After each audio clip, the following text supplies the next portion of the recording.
Hello friends, வணக்கம். விடியலங்கிலிருந்து நம்ம இன்றைக்கி அருமையான சுவையில் சிம்பிளான தேங்காய் பால் சோறு தான் பார்க்க போகிறோம். அது சூப்பராக இருக்குங்க. கண்டிப்பாக ட்ரை பண்ணி பாருங்கள். ரொம்ப ரொம்ப கம்மியான இன்க்ரீடியண்ட்டில் வீட்டில் இருக்கிற பொருளை வச்சு சூப்பராக ஹோட்டல் ஸ்டைலில் தேங்காய் பால் சாதம் செய்யலாம். வாங்க ரெசிபிக்குள்ளே போகலாம். அதுக்கு முன்னாடி நம்ம சேனலை சப்ஸ்கிரைப் பண்ணாதவங்க சப்ஸ்கிரைப் பண்ணிக்கோங்க. நான் இன்றைக்கி குக்கரில் தான் பண்ண போகிறேன்.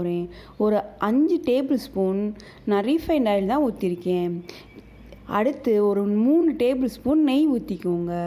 நல்ல மணமாக இருக்கும்.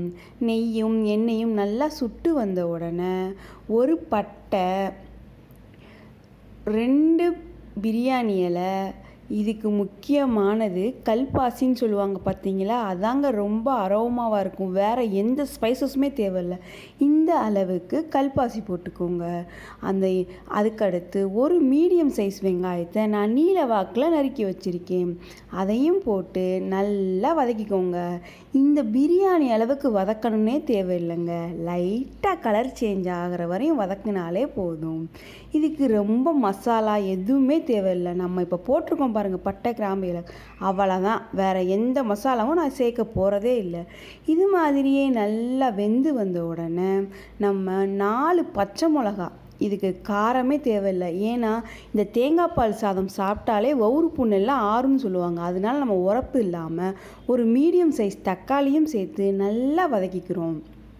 தக்காளியோட பச்சை வாடை போகிற வரையும் நல்லா வதக்கின பிறகு 3 to 4 மினிட்ஸ் நல்லா வதக்குங்க. அப்போ தான் அது நல்லா வெந்துடும். அதுக்கடுத்து நம்ம வதக்க போகிறது கிடையாது.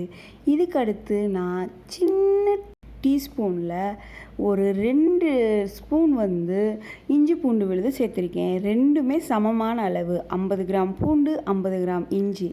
அதை நல்லா சுத்தம் பண்ணி அரைச்சி ஃப்ரிட்ஜுக்குள்ளே வச்சுருப்பேன் நான் எப்பயுமே.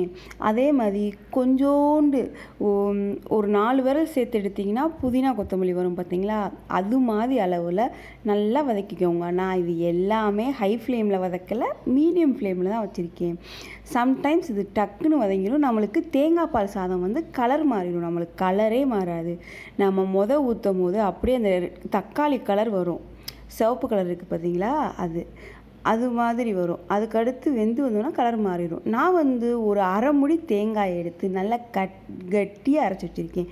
நான் இந்த அளவில் தான், இந்த மாதிரி டம்ளரில் அரை உலக்கு பாஸ்மதி ரைஸை 15 மினிட்ஸ் ஊற வச்சுருக்கேன். அதில் நான் 1 கப் பால் ஊற்றிடுறேன், தேங்காய் பால். இதுக்கு தண்ணி ஊற்றனாலும் ஊற்றலாம். நான் முழுசாகவே தேங்காய் பாலில் தான் செய்கிறேன். இங்கே பார்த்தீங்களா, நான் 15 மினிட்ஸ் நல்லா ஊற வச்சுருக்கேன். ஊற வச்சு நம்ம தேங்காய் பால் ஊற்றிருக்கோம் பார்த்தீங்களா, தேவையான உப்பையும் போட்டு நல்லா வதக்கி அந்த தேங்காய் பால் லைட்டாக கொதி வராமல் போடக்கூடாது. இல்லைனா பாஸ்மதி ரைஸு ஸ்டிக்கி ஆயிரும், ஒரு மாதிரி ஒட்டி ஒட்டி வந்துடும். நான் லைட்டாக கொதி வந்த உடனே நம்ம நல்லா தண்ணியெல்லாம் வடித்து வச்ச பாஸ்மதி ரைஸை போட்டு ஒரு 2 கிண்டுங்க. பொறுமையாக ஜெண்டில் கிண்டுங்க. ஏன்னா அது நீளமான அரிசி இல்லையா, அது உடஞ்சிரும். இந்த மாதிரி நல்லா கொதி வரும். அப்போ பாருங்கள், உங்களுக்கு எப்படி கன்சிஸ்டன்சி தெரியணும். தண்ணியும் இதுவும் சமமான அளவு இருக்கணும். ரெண்டுமே ஒரே லெவலில் இருந்துட்டு நம்ம எப்பயும் போல் கேஸ் கட்டரை போட்டு மூடி வச்சு, நான் சின்ன பர்னரில் தான் செய்கிறேன். அந்த சின்ன பர்னர்லே ரொம்ப மீடியமாக வச்சு 10 நிமிஷம் மீடியம் ஃப்ளேம்லேயே வச்சு மீடியம் ஃப்ளேமில் வச்சு விசிலையும் போட்டு 10 நிமிஷம் பொறுமையாக வேக வச்சு எடுத்திங்கன்னா 5 மினிட்ஸ் அப்படியே ஆஃப் பண்ணிவிட்டு கேஸ்லேயே இருக்கட்டும். அதுக்கடுத்து நீங்கள் ரிலீஸ் பண்ணி ஓப்பன் பண்ணுங்கள். தயாராகிடுச்சு. நீங்கள் இதே மாதிரி ப்ரொசீஜரில் பண்ணிவிட்டு எப்படி வந்துச்சுன்னு கமெண்ட் பாக்ஸில் கமெண்ட் பண்ணுங்கள். லைக் பண்ணுங்கள், ஷேர் பண்ணுங்கள், சப்ஸ்கிரைப் பண்ணுங்கள். இப்போ பாருங்களேன், நான் உங்களுக்கு அரிசியை எல்லாம் எடுத்து காமிச்சிருப்பேன். எப்படி பொழுன்னு வருதுன்னு தட்டில் உங்களுக்கு ட்ரான்ஸ்ஃபர் பண்ணி காமிச்சிருப்பேன். பாருங்களேன், நான் சூடோடு எடுக்கும் போதே எவ்வளோ பொழுன்னு இருக்குது பார்த்தீங்களா. அதான் உங்களுக்கு கேமரா பிளர் அடிக்கிற மாதிரி இருக்குது.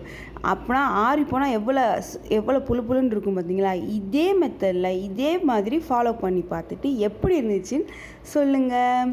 இதுக்கு நான் தொட்டுக்கிறதுக்கு இறால் தொக்கு தான் பண்ணேன். அடுத்த வீடியோவாக இறால் தொக்கை உங்களுக்கு நான் அப்லோட் பண்ணுறேன். இதுக்கு காம்பினேஷன் சூப்பராக இருக்கும். அதே மாதிரி மசாலா சிக்கன் சொல்லுவாங்க பார்த்தீங்களா, இது வந்து மைல்டாகவும் அது கொஞ்சம் ஸ்பைசஸாகவும் இருந்து தொட்டு சாப்பிட்டோம்னா அப்படி சுவையாக இருக்குங்க. நன்றி.